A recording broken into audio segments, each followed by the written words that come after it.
రీసెంట్‌గా యూఎస్ఏ నుండి ఇండియాకి గోల్డ్ తీసుకువెళ్ళే విధానం లోపల కొంచెం చేంజెస్ అయితే జరిగాయి కదా! అంటే ఐ మీన్ యూఎస్ఏ అనే కాదు, వేరే కంట్రీస్ నుంచి ఇండియాకి గోల్డ్ తీసుకెళ్ళేటప్పుడు. బట్ మనం యూఎస్ఏలో కాబట్టి ఇంకా యూఎస్ఏ బేసిస్ మీదనే చెప్తూ ఉంటాము. అందులోపల చాలామందేంటంటే గోల్డ్ బార్ ఎంతైనా తీసుకెళ్ళొచ్చు. ఆర్నమెంట్స్ ఎంతైనా తీసుకెళ్ళొచ్చు. అంటే ఒక లిమిట్ ఉంటది. కొంతవరకు 36% అని అంటున్నారు. చాలా గూడా డిఫరెంట్‌గా వింటూ ఉన్నాము. యాక్చువల్‌గా అంతా గూడా క్లారిటీగా అయితే ఈ వీడియోలో చెప్తాను. అసలు ఎవరికి ఎలిజిబుల్ అవుతది, ఎవరికి అసలు ఎలిజిబుల్ కాదు, సిల్వర్ అయితే ఎంత తీసుకెళ్ళాలి, గోల్డ్ అయితే ఎంత తీసుకెళ్ళాలి, అసలు దానికి ఎవరు ఎలిజిబుల్ అదంతా గూడా ఈ వీడియోలో షేర్ చేస్తా. ఇంకెవరైనా కొత్తగా మన ఛానెల్‌ని చూస్తున్నట్లయితే తప్పకుండా సబ్స్క్రైబ్ చేసుకోండి. వీడియోకైతే లైక్ చేయండి. ఎవరికైనా యూజ్ అవుతదనుకుంటే షేర్ చేయండి. యాక్చువల్‌గా 2025 డిసెంబర్ వరకు ఎలా ఉండేది అంటే, మనం లేడీస్ అని అనుకోండి, ఒక 1,00,000 వరకు 2 తులాల వరకు అలా తీసుకొని వెళ్ళొచ్చన్నట్లు. అప్పుడు ఉన్నటువంటి గోల్డ్ రేట్ ప్రకారం ఏంటంటే, హైయెస్ట్‌లో ఒక 1,00,000 మనీ పరంగా చూస్తే. ఒకవేళ 50,000 తులం గంట ఉంది అనుకోండి, ఒక 2 తులాల వరకు తీసుకొనెళ్ళొచ్చన్నట్లు. అలా ఉండేది ఎలిజిబిలిటీ. అదే గనక మగవాళ్ళకైతే మాత్రం ఒక 50,000 వరకు ఉండేది. అంటే మనం యూఎస్ఏ నుంచి ఇండియాకెళ్ళేటప్పుడు తీసుకెళ్ళేటటువంటి గోల్డ్. బట్ ఇప్పుడేం జేశారు అంటే, గోల్డ్ ప్రైజెస్ ఇంక్రీజ్ అవుతూ ఉన్నాయి.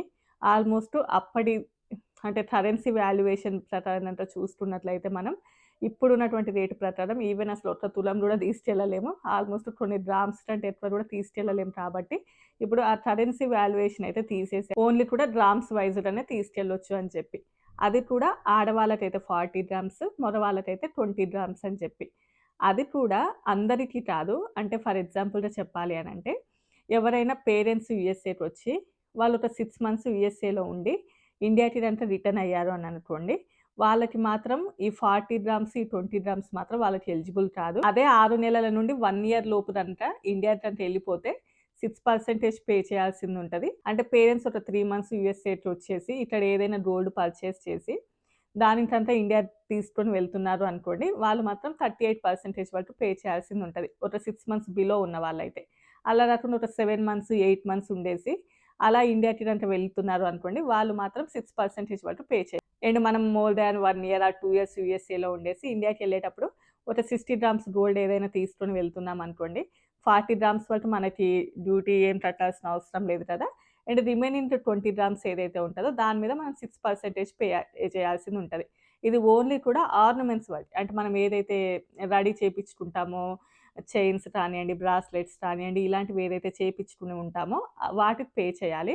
బట్ గోల్డ్ బాల్స్ ఏవైతే ఉంటాయో వాటికి మాత్రం ఎలాంటి ఎక్సెప్షన్ లేదు. గోల్డ్ బాల్స్ ఎవరైనా కూడా మనము టాక్స్ పే చేయాల్సిందే ఉంటది.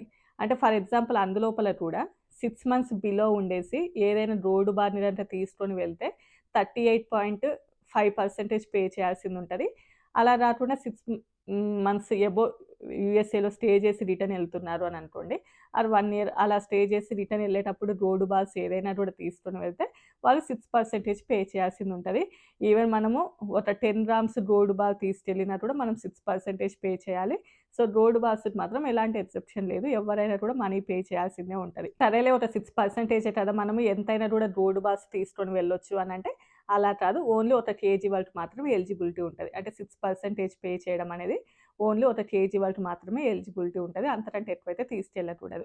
ఈవెన్ ఎవరైనా కూడా ఇలా తీసుకొని వెళ్ళాల్సి వస్తే గోల్డ్ బార్స్ అలాంటివి అక్కడ మనీ పే చేయాల్సినంత వస్తే ఫారిన్ కరెన్సీలోనే పే చేయాలి. ఇండియన్ రూపీస్ అయితే యాక్సెప్ట్ చేయరు. ఓన్లీ కూడా foreign currency and foreign cards ఉంటాయి కదా! దాంట్లోనే మనము పే చేయాల్సిందుంటది గానీ, ఇండియన్ రూపీస్ అయితే యాక్సెప్ట్ చేయరు. ఇంతవరకు వచ్చేసి గోల్డ్‌కి సంబంధించింది. ఓన్లీ కూడా 6 మంత్స్ బిలో గనక వచ్చి జస్ట్ ఎళ్ళారు అని అనుకోండి, వాళ్ళు గోల్డ్ గనక తీసుకొని వెళ్తే, వాళ్ళ ఆర్నమెంట్స్ తీసుకున్నా కానియండి, గోల్డ్ బార్స్ తీసుకున్నా కానియండి, ఎలా అయినా కూడా 38.5% పే చేయాల్సిందే. అలా కాకుండా మోర్ దాన్ 6 మంత్స్ ఉండి, వేరే కంట్రీలో కొనుక్కొని ఇండియాకెళ్తున్నప్పుడు మాత్రం 6% పే చేయాల్సిందుంటది. ఇది గోల్డ్‌కొచ్చి. నెక్స్ట్ వన్ వచ్చేసి సిల్వర్. సిల్వర్‌కైతే ఎలాంటి అలవెన్స్ లేదు. ఈవెన్ సిల్వర్ బార్స్ కానియండి, సిల్వర్ జ్యువెల్లరీకైతే ఎలాంటి అలవెన్స్ అయితే లేదు. ఫర్ ఎగ్జాంపుల్ మనం ఏదైనా సిల్వర్ బార్ గనక తీసుకొని ఇండియాకి వెళ్తున్నారు అనుకోండి, 6 మంత్స్ బిలో వాళ్ళు అయితే మాత్రం ఆబ్వియస్‌లీ 38.5% పే చేయాలి. 6 మంత్స్ అబోవ్ గనక యూఎస్ఏలో ఉండి ఇండియాకి గనక వెళ్తున్నారు అనుకోండి, వాళ్ళు 6% పే చేయాలి. సిల్వర్ జ్యువెల్లరీ ఈ మధ్యన చాలామంది సిల్వర్‌లో గూడా జ్యువెల్లరీ చేపించుకుంటున్నారు. గోల్డ్ ప్రైజెస్ చాలా ఇంక్రీజ్ అయ్యాయి కాబట్టి సో, దాన్ని బేస్ చేసుకొని ఏంటి అంటే సిల్వర్ జ్యువెలరీ అయితే మాత్రము 20% పే చేయాలి. అదే అందులోపల కూడా అంటే 6 మంత్స్ బిలో అయితేనేమో 38.5%, సిల్వర్ బార్స్ కన్నా కూడా సిల్వర్ జ్యువెలరీ మీదనే ఎక్కువ డ్యూటీ అనేది వసూలు చేస్తూ ఉన్నారు. సో, ఇదే అన్నట్లు మొత్తం కూడా మీకు అర్థమైందని అనుకుంటున్నాను. ఇది ఓన్లీ కూడా మనము జస్ట్ చేపిచ్చుకున్నటువంటి రింగ్స్ వాటి మీదనే కానీ, గోల్డ్ బాల్స్ మీద కానియండి, సిల్వర్ బాల్స్ మీద రానియండి, అలాంటిది ఎలాంటి ఎలవెన్స్ అయితే లేదు. తప్పకుండా మనము డ్యూటీ అదనేది పే చేయాల్సిందే ఉంటది. అండ్ ఇప్పుడున్నటువంటి గోల్డ్ రేటు ప్రకారం ఇండియాతోటి క్యాలిక్యులేట్ చేసుకుంటే ఈవెన్ యూఎస్ఏలో ఏదైనా ఈవెన్ మనం కాస్ట్రోల్ అక్కడ తీసుకున్నప్పుడు ఇండియాకెళ్ళినప్పుడు ఒక 6% పడతది అన్నా కూడా అది పెద్దగా మ్యాటర్ ఏమి కాదు. అంటే ఇప్పుడంటే రోజు రోజుకి గోల్డ్ రేట్ చాలా పెరుగుతుంది కాబట్టి ఓకే. 6% పడుతున్నా కూడా తీసుకోవడానికి కొంచెం ఇంట్రెస్ట్ చూపించొచ్చు. ఎందుకంటే ఇంత చాలా కూడా ఇంక్రీజ్ అవుతది అని అంటున్నారు కాబట్టి అసలు మిడిల్ క్లాస్ ఫ్యామిలీ ఇప్పుడు కొనే పరిస్థితి అయితే లేదు. బట్ ఎవరైనా ఇక్కడ కాస్ట్రోల్ అక్కడ తీసుకోవాలి అనుకుంటే దెన్ ఓకే. ఒక 6% కాబట్టి ఇట్స్ బెటర్. అది ఇంకా మీ ఇష్టం పర్సనల్‌గా. అండ్ నెక్స్ట్ వన్ వచ్చేసి ఏంటంటే మన ఒంటి మీద ఉన్న వాటికి ఏమి కూడా మనం పే చేయాల్సిన అవసరం లేదు. అంటే మన మెడలో వేసుకునే క్యాజువల్ చైన్ కానియండి, వెడ్డింగ్ రింగ్స్ కానియండి, ఈవెన్ మంగళసూత్రం కానియండి, ఒక గాజులు ఇలాంటివి అంటే మన బాడీ మీద ఉండే వాటికి ఎలాంటి పే చేయాల్సిన అవసరం లేదు. ఇంకా అని జెప్పేసి వడ్డానం పెట్టుకొని నక్లెస్‌లు అవన్నీ వేసుకుంటే డెఫినిట్‌గా అడుగుతారు. బట్ మనం చూడగానే మన అపియరెన్స్‌ని బట్టి వాళ్ళకి అర్థమైపోతది. సో, వాటికైతే ఎలాంటిది అంటే ఈ 40 గ్రామ్స్, 30 గ్రామ్స్ ఇదంతా కూడా కాలిక్యులేట్ అవ్వదు. ఇది ఓన్లీ కూడా న్యూగా మనం తీసుకున్నటువంటి గోల్డ్‌కి ఏదైతే మన బ్యాగ్‌లో పెట్టుకొని కొంచెం క్యారీ చేయలేనిది అంటే ఒంటి మీద క్యారీ చేయలేని గోల్డ్ ఉంటది కదా! దానికి మాత్రమే ఇది వర్తిస్తది. అండ్ ఇంకా చాలామంది యూఎస్ఏలో పార్టీస్ ఉన్నాయి. ఐ మీన్ పెళ్ళిళ్ళున్నాయి, ఫంక్షన్స్ ఉన్నాయి.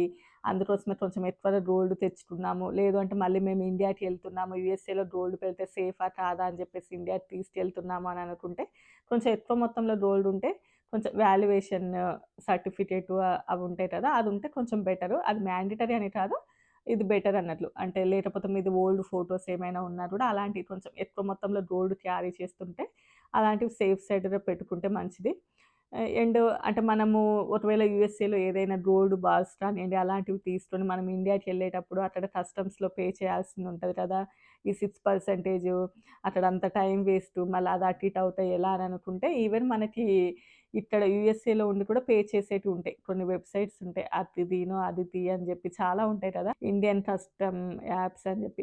అందులోపల మనం ఎంత తీసుకున్నాము, ఎంత ఎక్స్‌ట్రా‌గా ఉంది, సో, దానికి మనం ఎంత కట్టాల్సిందుంది, మొత్తం కూడా అందులో పే చేస్తే సరిపోతది. మన దగ్గర ఆ రిసిప్ట్ ఉన్నా కూడా సరిపోతది. సో, మనం అక్కడికెళ్ళి అంత టెన్షన్ తీసుకోలేము అంటే, మనం అలా కూడా ఆ యాప్స్‌లోకెళ్ళి పే చేయొచ్చు. అండ్ ఇంకా ఎవరైతే ఇండియాలో పుట్టిన వాళ్ళు యూఎస్ఏకి వచ్చి యూఎస్ సిటిజన్స్ అవుతారు కదా! సో, ఇక్కడ అయిన వాళ్ళు ఇండియాకి వస్తూ ఉంటారు. గోల్డ్ తెచ్చుకుంటూ ఉంటారు. సో, వాళ్ళకి కూడా సేమ్ ఇదే రూల్ అప్లై అవుతది. సేమ్ ఇంకా వాళ్ళు ఓసీఐ అవుతారు కదా! సో, సేమ్ వాళ్ళకి కూడా ఇప్పుడు చెప్పిన రూల్సే అన్నీ కూడా వాళ్ళకి అప్లై అవుతాయి. సో, ఇంక ఇంతే అండి. ఆల్‌మోస్ట్ అర్థమైందని అనుకుంటున్నాను. ఇప్పుడు నేను చెప్పింది ఓన్లీ కూడా గోల్డ్ అండ్ సిల్వర్ విషయంలోనే. సో, ఎలక్ట్రానిక్స్ గురించి కూడా మీకు తెలుసుకోవాలి అని ఉంటే డెఫినెట్‌గా కామెంట్ చేయండి. అది ఇంకో వీడియోలో చేస్తాను. సో, నా వీడియో నచ్చితే లైక్ చేయండి, షేర్ చేయండి, సబ్స్క్రైబ్ చేసుకోండి. By by.